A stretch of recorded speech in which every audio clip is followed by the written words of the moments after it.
বিসমিল্লাহির রহমানির রহিম। 5ই মে 2025 বাংলাদেশে নির্বাচন নিয়ে বেশ একটা নাটক জমে উঠেছে। এতদিন বাংলাদেশে নির্বাচনের পক্ষে এক দল, বিপক্ষে আরেক দল। এখন বাংলাদেশের নির্বাচন নিয়ে যারা বিদেশি শক্তি, বিদেশি প্রভু, বিদেশি যারা দাতা সংস্থা, তারাও মোটামুটি এখন দুই ভাগ হয়ে গেছে। পরিষ্কার তারা দুই ভাগ। যারা বাংলাদেশের দ্রুত নির্বাচন চায় তাদের মধ্যে আছে ভারত, তাদের মধ্যে আছে চায়না, ধরেন রাশিয়া। তাহলে রাশিয়া, চায়না, ভারত কেন বাংলাদেশ দ্রুত নির্বাচন চায়? এটার কারণটা হলো, কারণ ভারতের সাথে মোটামুটি বাংলাদেশের মুখ দেখা দেখি অনেকটা বন্ধ। ভারত বাংলাদেশে যদি কখনো রেগুলার একটা সরকার আসে, নিয়মিত সরকার আসে, তার সাথে ভারত তার পরবর্তী কার্যক্রমগুলো চালিয়ে যাবে। এখন যেটা আছে এটা আছে বা নাই, অনেকটা এই ধরনের। এরপরে আসেন আপনি রাশিয়ার কথা। রাশিয়ায় বাংলাদেশে রাশিয়ার বিনিয়োগ আছে। ওই যে রূপপুর পারমাণবিক বিদ্যুৎ কেন্দ্র, সেখানে তো তারা দুর্নীতি করেছে, দুর্নীতি করে মানে তারা দুর্নীতির মাধ্যমে তারা এই কাজটা তারা নিয়েছে।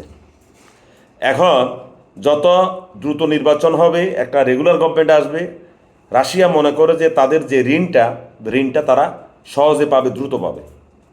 আবার চায়না এই কারণে চায় যে চায়নার অনেক সেক্টরে বাংলাদেশে বিনিয়োগ আছে।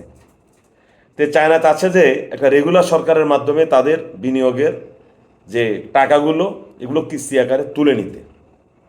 এবার আসেন আপনি বাংলাদেশের নির্বাচনের বিপক্ষে কারা। মার্কিন যুক্তরাষ্ট্র প্রত্যক্ষ বা পরোক্ষভাবে কিছুই বলছে না, কিন্তু মার্কিন যুক্তরাষ্ট্রের আশীর্বাদ পুষ্ট ইউরোপীয় ইউনিয়নভুক্ত যে দেশগুলো, এই ইউরোপীয় ইউনিয়নভুক্ত দেশগুলো বাংলাদেশে দ্রুত নির্বাচন চাচ্ছে না। আজকে আপনারা দেখবেন, আমি একটা ক্লিপ দিচ্ছি, সেখানে তারা ঢাকাতে যে ইউরোপীয় ইউনিয়নের যিনি প্রধান, তিনি বললেন যে এটা হলো অন্তর্বর্তী সরকারের বিষয়, বাংলাদেশ সরকারের বিষয়। তার মানে দ্রুত নির্বাচনের জন্য তারা বাংলাদেশের বর্তমান ইউনূস সরকারকে কোনো চাপ দিচ্ছে না। তাহলে স্পষ্ট হয়ে গেল বাংলাদেশের নির্বাচন নিয়ে বিদেশিরা এখন দুই ভাগ, এক ভাগে চায়না, এক ভাগে ভারত। আবারও বলি, চায়না এবং ভারত। অপরদিকে নির্বাচন যেন দেরিতে হয় সেই পাল্লাতে আছে আমেরিকা এবং ইউরোপীয় ইউনিয়নের দেশগুলো। আবার কেউ কেউ বলতে চাচ্ছেন যে মানবিক করিডোর বা যেগুলো আছে, এগুলো আমেরিকা বা ইউরোপীয় ইউনিয়ন, বর্তমান যে ইউনূস সরকার আছে, ইউনূস সরকারের মাধ্যমে তারা এটা এই মানবিক করিডোর যেটা মায়ানমারের সাথে বা আরাকান রাখাইনে, সেটা তারা ইউনূস সরকারের মাধ্যমে করতে চায়। তাহলে মূল কথা কি হলো?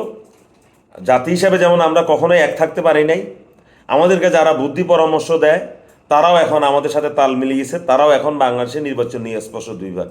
দেখা যাক আমাদের নির্বাচনের ভাগ্যে কি আছে। সবাই ভালো।